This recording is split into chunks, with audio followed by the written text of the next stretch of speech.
अब आगे बढ़ते हैं और फार्मा शेयरों पर रुख करते हैं। लगातार दूसरा ट्रेडिंग सेशन जब आप देखिए फार्मा शेयरों में अच्छी खासी तेजी हमें देखने को मिल रही है। आज भी 1.25% के करीब तेज होकर इंडेक्स पूरा काम काज करता आपको दिखेगा।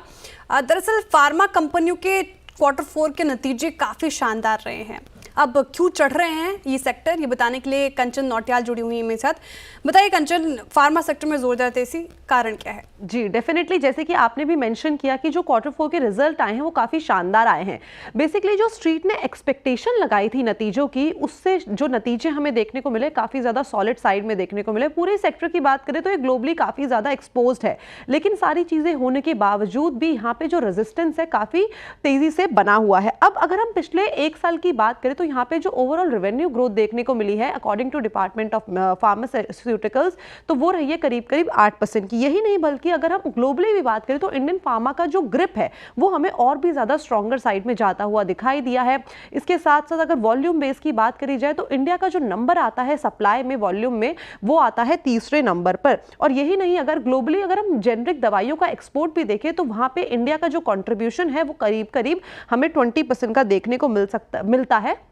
और पिछले 5 साल में अगर ओवरऑल टर्नओवर देखा जाए तो वहाँ पे भी अच्छी खासी बढ़त हमें देखने को मिली है। अब एक ग्रोथ तो है, लेकिन ग्रोथ के पीछे के ट्रिगर्स क्या है एक बार उस पर नजर डाल लेते हैं। देखिए ग्लोबली हम देख रहे हैं जो मेडिसिन की डिमांड है वो काफ़ी ज़्यादा बढ़ती जा रही है। अभी रिसेंटली एक रिपोर्ट आई है गवर्नमेंट की तरफ से जहाँ पे लोगों का दवाइयों पर जो खर्चा है वो काफ़ी ज़्यादा बढ़ता हुआ दिखाई दिया है। नई दवाइयों पर जो कंपनी है वो काफ़ी ज़्यादा फोकस कर रही है। साथ ही गवर्नमेंट स्कीम से भी यहाँ पे अच्छा खासा बूस्ट मिल रहा है। अफोर्डेबल और हाई क्वालिटी के जो हेल्थ केयर सिस्टम है उसने भी यहाँ पे सपोर्ट किया है। अब हमने अर्निंग्स की बात की थी, एक बार नजर डाल लेते हैं पूरे के पूरे अर्निंग कंपैरिजन में। अगर फिस्कल ईयर 24 से फिस्कल ईयर 25 को कंपेयर करें तो यहाँ पे अच्छी खासी हमें तेजी देखने को मिली है। अगर आप देखेंगे लॉरस लैब तो यहाँ पे 111% का इसके प्रॉफिट में हमें इजाफा देखने को मिला है। इसी तरीके से ल्यूपिन डेवीज लैब में भी अच्छी खासी बढ़त देखने को मिली है। यही नहीं बल्कि टोरेंट, सिप्ला, साथ में जो बायोकॉन है, यहाँ पे भी जो नंबर्स है वो हमें शानदार देखने को मिले हैं। ये तो हमें नंबर्स की बात कर ली, कंपनी को कितना प्रॉफिट हुआ है, लेकिन अब बात करते हैं कि इन्वेस्टर्स को कितना प्रॉफिट हुआ है। इन्वेस्टर फ्रंट पे भी यहाँ पे जो नंबर्स देखने को मिले काफी ज्यादा रोबस्ट देखने को मिले। 1 साल में अगर आप परफॉर्मेंस देखेंगे तो जोरों शोरों से यहाँ पे भी जो रिटर्न है वो जनरेट होते हुए दिखाई दिए हैं। इसके बाद आगे का जो नजरिया है वो किस तरीके का है उसके ऊपर एक बार बातचीत कर लेते हैं। काफी सारे ब्रोकरेज का और एनालिस्ट का हमने अनुमान लिया है। उनका मानना है कि हमें रेवेन्यू में और साथ साथ जो वॉल्यूम ग्रोथ है वो स्टेबल दिखाई देगी आने वाले क्वार्टर्स में भी। साथ में जो फिस्कल ईयर 26 है वहां पे अनुमान ये जताया जा रहा है कि जो वैक्सीन की सेल है वहां पे एक अच्छा खासा हमें जंप देखने को मिल सकता है। और काफी सारी कंपनीज ऐसी है जिन्होंने जियोपॉलिटिकल सिचुएशन को देख के जो अपनी इन्वेंट्री है उसको अभी से पाइल अप कर लिया है कि शॉर्ट टर्म में जो चैलेंजेस है उसका सामना ना करना पड़े, और जो नए लॉन्चेस है वहां पे भी अच्छा खासा फोकस है।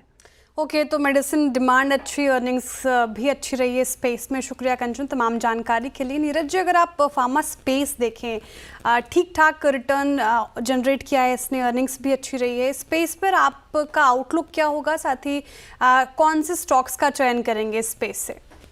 ये एक्चुअली फार्मा स्पेस में बहुत अच्छे रिजल्ट्स आए हैं। कई स्टॉक्स जो मैं भी ट्रैक करता हूँ, एक डीवीज लैब है, एक फाइजर है, इनके भी बहुत अच्छे रिजल्ट्स आए हैं। मुझे लगता है कि फार्मा में बिकॉज एक अच्छी मूवमेंट आ भी चुकी है नीचे से, तो जो टैरिफ की वजह से भी करेक्शन हुई थी, आई थिंक वो वापस रिकवर कर गए हैं स्टॉक और उन लेवल से ऊपर भी आ गए हैं। तो आई थिंक इस लेवल पे अगेन थोड़ा सा आपको वैल्यूएशन देख के स्टॉक स्पेसिफिक हो जाना चाहिए।